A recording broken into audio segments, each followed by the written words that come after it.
प्यारे बच्चों, आज हम लोग माँ कहानी का जो ऑब्जेक्टिव क्वेश्चन है उसको हम लोग देखेंगे।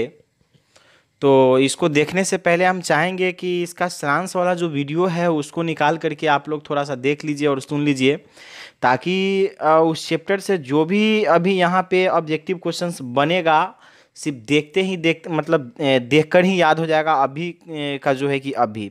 इसलिए हम चाहेंगे कि इसको सुनने से पहले आप सारांश वाला वीडियो को जो है कि देखें तो ज़्यादा अच्छा रहेगा। तो चलिए स्टार्ट करते हैं। क्वेश्चन नंबर एक में है, माँ कहानी किस लेखक द्वारा रचित है। ऑप्शन है इसमें चार: श्रीनिवास, सातकोरी होता, ईश्वर पेटलीकर और सुजाता। तो जैसा कि हम लोग जानते हैं कि इस कहानी के जो लेखक हैं वो ईश्वर पेटलीकर जी हैं, तो हमारा ऑप्शन नंबर सी हो जाएगा इसका जवाब। अब चलते हैं हम लोग क्वेश्चन नंबर 2 की ओर। क्वेश्चन नंबर 2 है, मंगू की माँ की कितनी संतानें थी। तो कहानी में हम बताए हैं कि मंगू की जो माँ है उनके पास जो है कि 4 संतान हैं, जिसमें 2 पुत्र हैं और 2 पुत्रियां हैं। तो 4 संतान है, तो हमारा जो है कि ऑप्शन नंबर ए में है 2, बी में है 3, सी में है 4, डी में है 5। तो ऑप्शन नंबर सी हो जाएगा इसका आंसर। अब चलते हैं हम लोग क्वेश्चन नंबर 3 में। क्वेश्चन नंबर 3 कह रहा है, मंगू के अलावा उसकी माँ की कितनी संतानें थी। तो अभी ऊपर वाला जो क्वेश्चन था कि मंगू के माँ के पास कितनी संतानें हैं, तो टोटल 4 थे इसमें मंगू के अलावा। तो मंगू को छोड़ करके बचा कितना, 3। तो जवाब हमारा हो जाएगा 3, मतलब कि ऑप्शन नंबर बी में है ना। ए में है 2, बी में है 3, सी में है 4 और डी में है 1। तो ऑप्शन नंबर हो जाएगा बी, 3। अब चलिए, अब चलते हैं क्वेश्चन नंबर 4 में।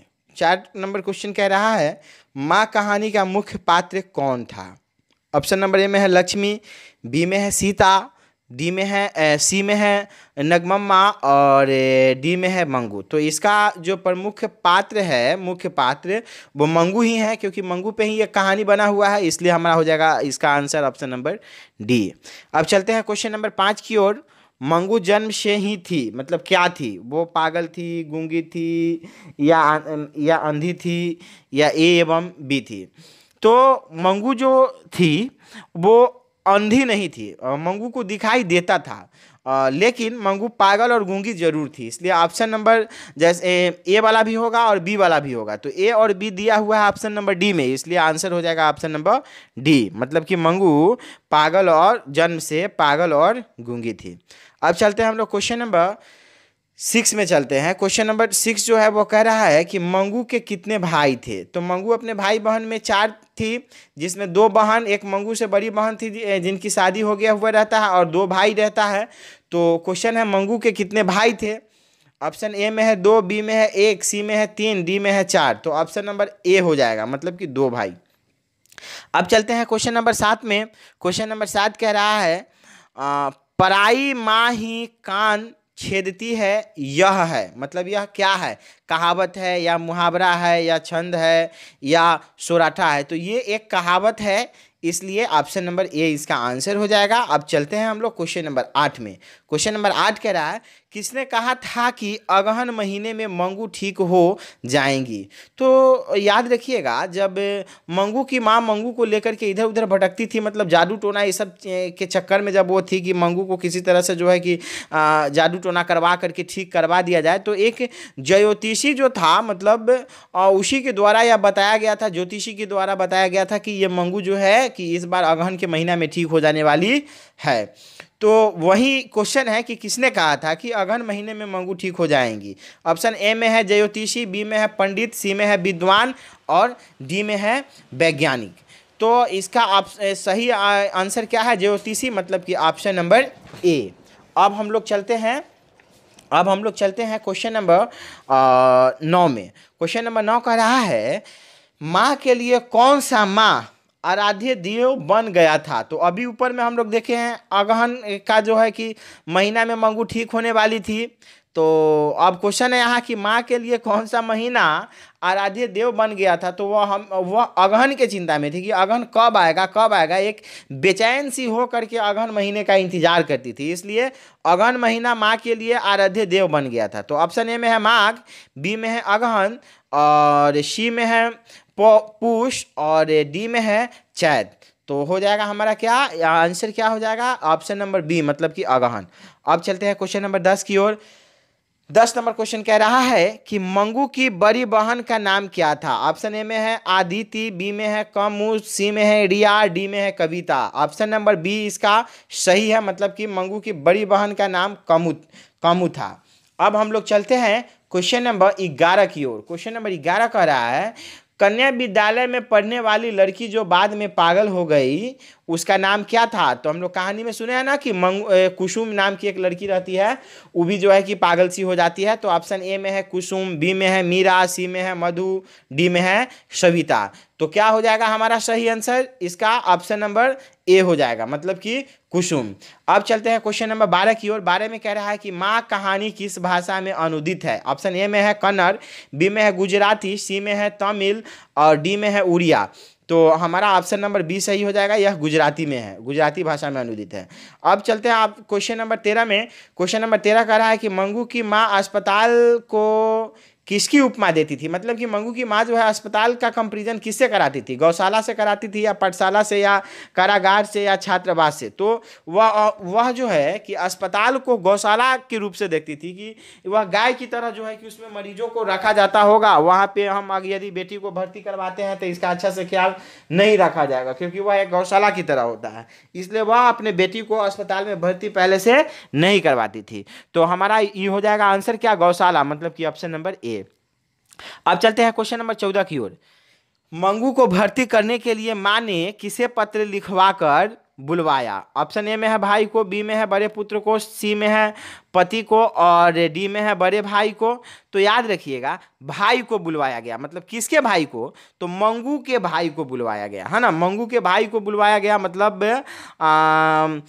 उसको ले जा करके जो है कि डॉक्टर से दिखवाने के लिए, मतलब अस्पताल में भर्ती करवाने के लिए। तो ऑप्शन नंबर ए हो जाएगा हमारा। अब चलते हैं क्वेश्चन नंबर 15 की ओर। क्वेश्चन नंबर 15 कह रहा है ईश्वर पेटलीकर की प्रसिद्ध कहानी है।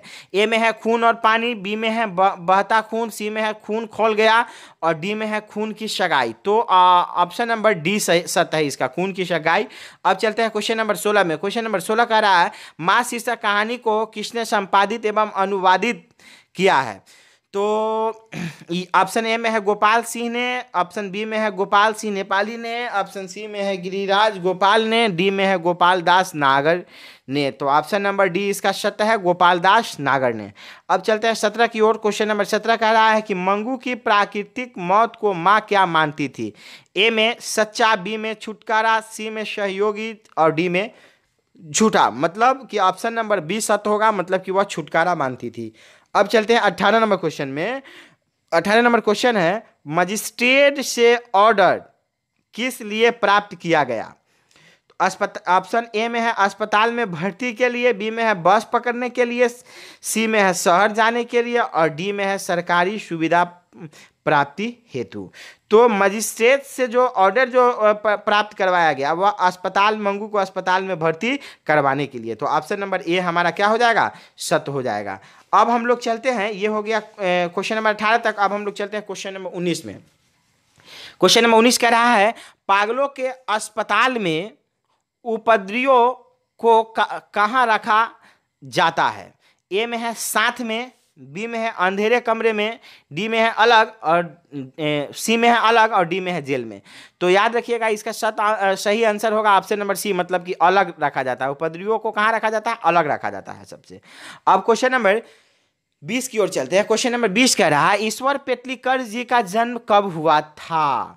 तो हम जो सारांश वाला वीडियो बनाए हुए हैं उसमें हम शुरू में ही जो है कि ईश्वर पेटलीकर जी के बारे में बताए हुए हैं कि इनका वास्तविक नाम क्या है, जन्म कहाँ हुआ था, कब हुआ था, किस स्थान पे हुआ था। तो थोड़ा सा आप लोग जरूर उसको देखिए, उसको सुनिएगा, ये सारा के सारा कंप्लीट हो जाएगा।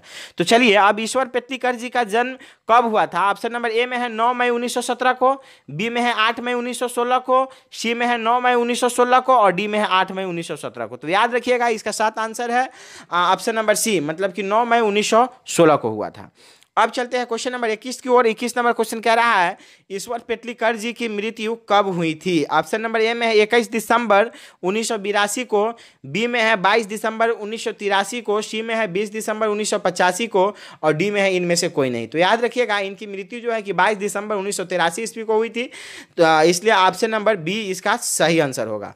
अब चलते हैं लास्ट क्वेश्चन नंबर 22 पे। 22 नंबर क्वेश्चन कह रहा है मंगू जिस अस्पताल में भर्ती की जाती है उस अस्पताल की कर्मचारी मतलब कि क्या रहते हैं? ऑप्शन नंबर ए में है संवेदनशील रहते हैं, बी में व्यवहार कुशल रहते हैं, सी में कठोर रहते हैं, और डी में इनमें से कोई नहीं। तो याद रखिएगा उस अस्पताल के जो है कि कर्मचारी जो रहते हैं वो व्यवहार कुशल रहते हैं, इसलिए ऑप्शन नंबर सी हो जाएगा इसका सही आंसर। मतलब कि व्यवहार कुशल माने ठीक ठाक देख रेख करने वाले वह सही रहते हैं, वो संवेदन देने वाले नहीं रहते हैं। मतलब कि झूठ मूठ की जो बात किया जाता है मतलब उस टाइप की कर्मचारी वहाँ पे नहीं रहता है, वो सब लोग कैसा रहते हैं? व्यवहार कुशल रहते हैं, इसलिए ऑप्शन नंबर बी इसका सही जो है कि उत्तर हो जाएगा। चलिए ठीक है, उम्मीद है आप लोगों को